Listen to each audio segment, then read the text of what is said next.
Alright, so it's working. Body odor vlog. I think this is 49. In this one, I'm gonna basically just I'm basically just gonna show off some stuff and talk about some stuff because I've been eating a very restrictive diet. It's sort of a restrictive diet. And there's certain things, at least in my head, I'm always just trying to just eat green. And I just wanted to show that if anybody didn't know about these things, there's these frozen vegetables called Steam Fresh. This is broccoli. This is green beans. I don't know how much they cost. I think it costs somewhere between like $2 to $3. I'm trying to find if I still have my receipts here.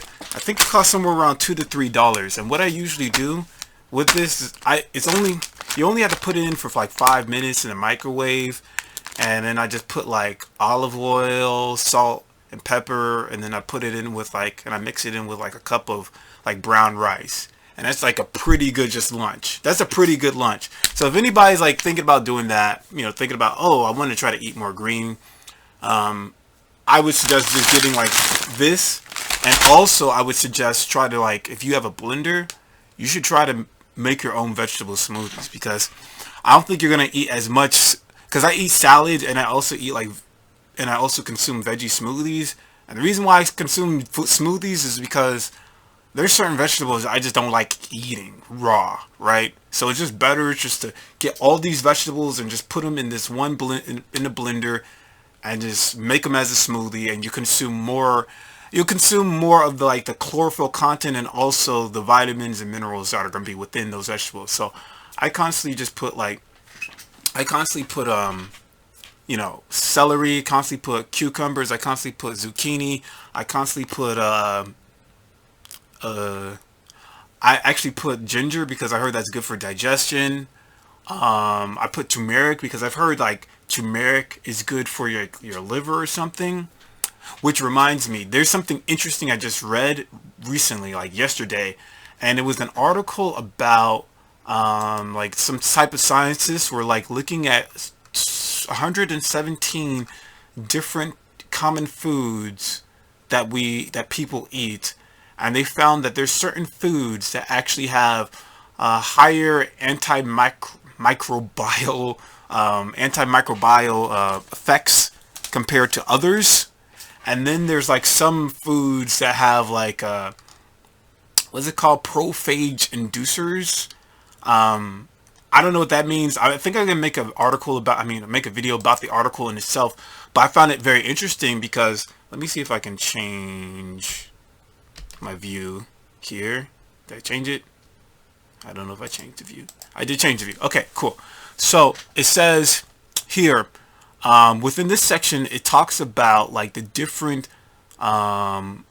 food types that had stronger antimicrobial properties, and the first one is Tabasco sauce. So it's basically hot sauce. The first one that had antimicrobial properties is Tabasco sauce, and then the next one is glycolic acid. And I actually did some looking into glycolic acid, and glycolic acid is stuff that you use for I think you use it to de-age your skin or something like that. They put this stuff in a lot of face cleaners in order to, it says here, glycolic acid is the holy grail for exfoliation, effectively removing the outermost layer of dead cells. Alright, so it's they put it in a lot of skin creams and stuff like that. And apparently glycolic acid is a good antimicrobial property. And certain foods that you would find glycolic have is it says tomatoes, pineapples, sour milk, and papaya. And sour milk is very interesting because I'm curious if glycolic acid is in kefir. If it was, that would be very interesting. Then there's other food properties I can't spell this out, but citric acid, and citric acid is, obviously within citrus foods. Also toothpaste, which is very interesting, having antimicrobial properties. There's actually there's actually I guess a visual table that shows you what food has the highest amount of antimicrobial properties, and this is like on the high end, this is on the low end. And right here, TAB stands for Tabasco, NAC stands for, I think this thing, N-acetylcysteine. I don't know what this is from. N-acetylcysteine is found in, what is it found in? Cysteine is found in most high protein foods such as chicken, turkey, yogurt, cheese, eggs, sunflower seeds, legumes. So this acetylcysteine is found in most proteins. But I found this so interesting because there's just a lot of like things I wouldn't think of, like Tabasco, cinnamon, licorice, fernet, cloves, aspartame, coffee arabica, stevia. Stevia is like isn't that like a natural sweetener? I'll probably talk about that later, but I just wanted to show that off too. And I wanted to mainly just focus on talking about diet alone, because I actually read read some of the comments from my recent blog, and one person said that like brown rice is actually bad for you. brown rice is gonna make you smell. And my thing is, I don't know exactly what I could replace with brown rice that's gonna make me feel full and and taste good, because I did have this feeling like brown rice has carbs, and maybe, I've heard this theory. If anybody was in around these Meebo blogs or around these T-Mal blogs, or T-Mal groups, they say that, eating carbs actually makes you smell worse. And I don't know if that's true, but maybe that is a thing.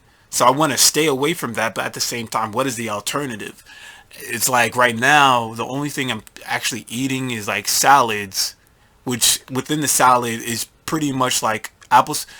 Within the salad is just spinach, cucumbers, and bell peppers. Sometimes I might add jalapeno peppers, and with the dressing, I'll just put like olive oil and salt and vinegar and apple cider vinegar.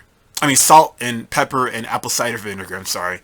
And then I drink a veggie smoothie, and then I eat brown rice, and then I eat like frozen veggies. And then I drink like 2 cups of kefir and 2 cups of kombucha.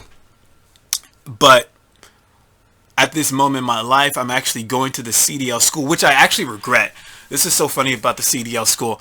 I sort of regret choosing the school I'm going to, because the reason why I chose it, because it was cheaper, and one of the selling points was, oh, you can come at any time. So if you have a busy schedule, you can come at any time. Like that was like the selling point, because the other school, I had to pay like $1,700, and there was a fixed schedule I had to go to.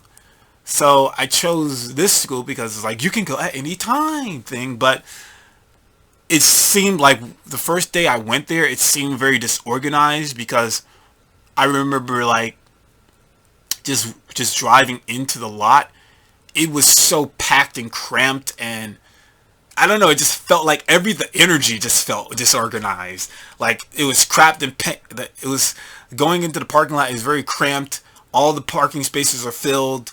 When I was walking into the office, I saw like 5 black dudes and a couple of Hispanic dudes like sitting on a park bench and shit, just waiting to use one of the vehicles. And I'm like, I don't know. Like there was like a lot of signs that said this is a bad idea, but at the same time, like it's cheaper, So I chose it, and I super regret it. And not only that, like I just hate like just commuting there, just commuting to that place and dealing with people and all that shit. It just really annoying.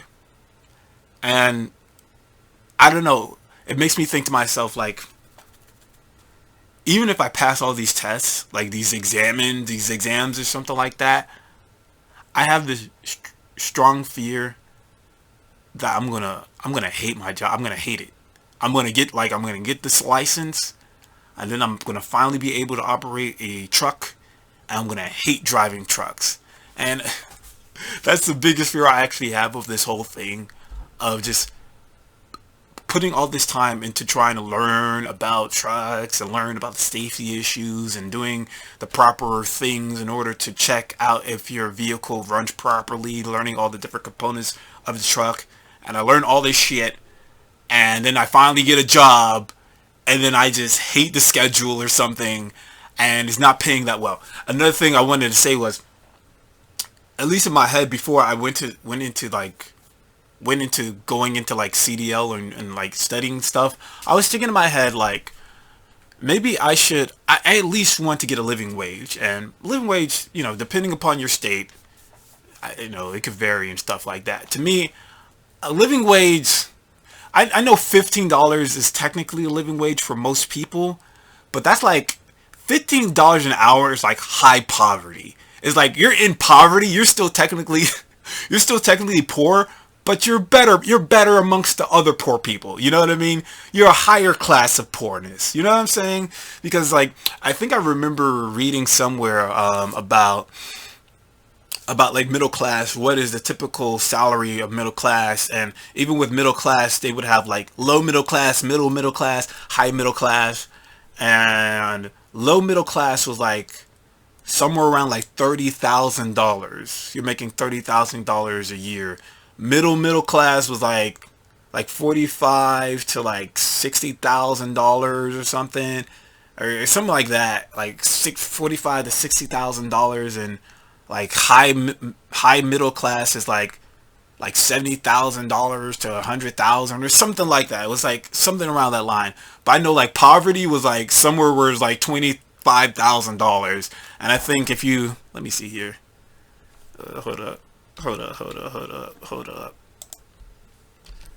I do it right? I don't think I did it right. Okay. What's $15 an hour? $15 an hour without any taxes being taken away. $15 an hour times 8 hours. Wait, let me clear this. 15 working 8 hours. And you hit that by 7. Then you hit that by, so for a week you make $840 without considering taxes.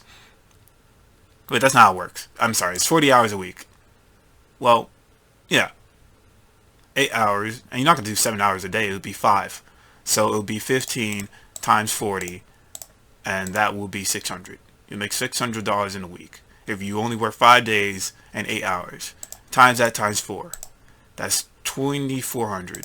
Times that times 12. And you make $28,800.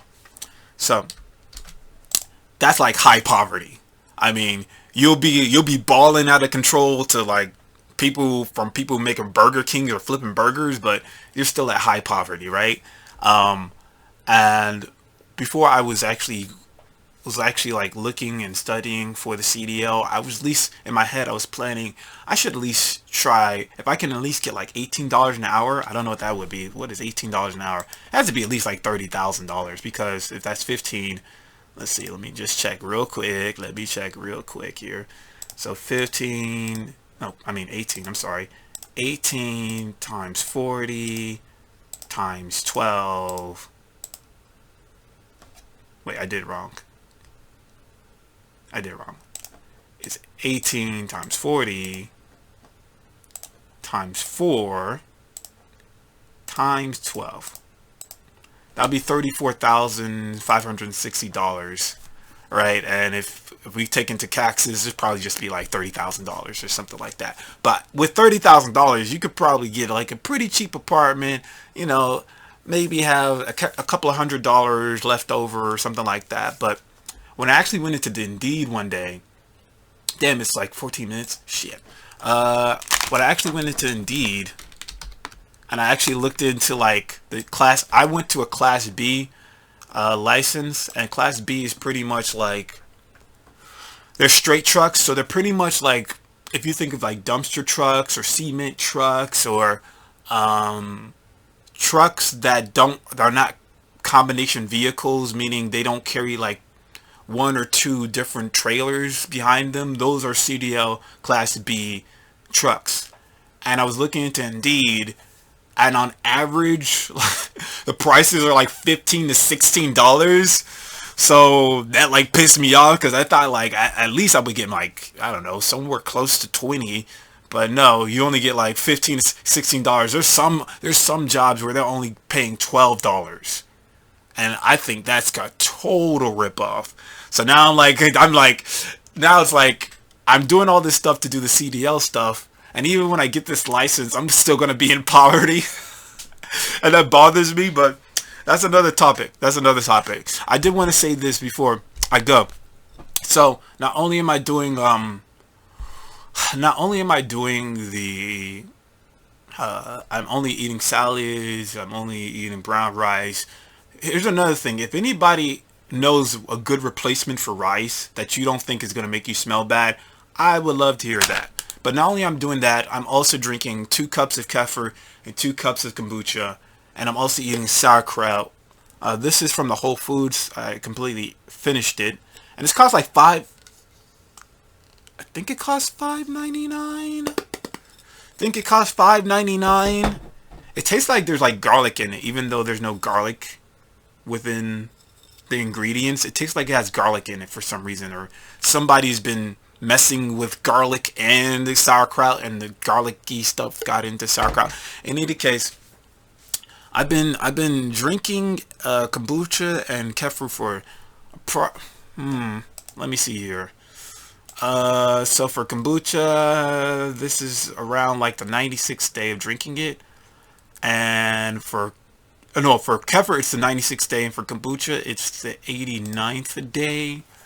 And at first I was just drinking 1 cup a day of kefir and kombucha, and then I just decided to do 2 cups a day. And I feel like there was a major difference when I started doing 2 cups a day with kefir and 2 cups a day with kombucha. So my thing is, I think the more you drink it, the larger amount you drink it, the more success you're going to have. The problem is with kombucha, with the kefir, it's like I only can fit a half a gallon. I only can fit a half a gallon within my refrigerator, because it's just, my refrigerator is filled to the brim. And if I'm going to drink 2 cups a day, I need a gallon of milk. So what I do is I bring my gallon of milk to my grandmother's house, and once I run out of all the contents of that half gallon, I go to my grandmother's house to refill it, because a half gallon has 64 ounces, and a gallon has 128 ounces. So once the 64 ounces completely gone, because I use it up, and I usually use it up in like 3 days, then I go back to my grandmother's house to refill the last remaining contents, and I would have to go back and forth every day. And that's one of the most annoying things about kefir, because at least for me, is since I don't have enough space, I can't put a gallon of milk in my refrigerator. I have to I would either have to go to the grocery store 2 times a week to buy 2 half gallons, or I just go to the grocery store, buy a gallon of milk, put it in my grandmother's house. Once I'm done with the half gallon, I drive to my grandmother's house to refill it, so then I can use the second amount of the 64 ounces. But I'm saying all that to say, even with all this diet stuff I'm doing, I still get reactions. And like I said in my previous vlog, I don't know if it's the brown rice, I don't know if it's the kombucha, because my kombucha is really sweet, because I'm using 3 times the amount of sugar, which was recommended by Salvador. So a part of me is thinking to myself, maybe I should go back to the original instructions, and the original instructions would just give a cup for a gallon of tea, as opposed to 3/4 cups. I got my kombucha with me right here. And I actually have 3 of these. Hold up. I actually have 3 of these, and I ferment them for about 3 weeks. And even then, since I have like three-fourths cups of sugar in it, I can still taste the sugar. It's more vinegary, to be fair, but I still can taste the sugar. So I wanted to say this. I think I'm going to just stop drinking kefir, and stop drinking kombucha for a week, because I have this feeling that these two things are causing me to smell. And after a week and I still get reactions, I'm going to naturally assume that it's the rice. And so then I'm just going to eliminate the rice. And if I still get reactions off of that, then I don't know what the fuck it is that's causing me to smell bad. But I didn't want to make it 20 minutes long. I did want to show this before I was going. Hold up. Yeah, you know what? I'm not going to do that. I just wanted to show these couple of things off. Damn, I still didn't have a chance to talk about Star Wars. Oh well, who gives a shit? The end.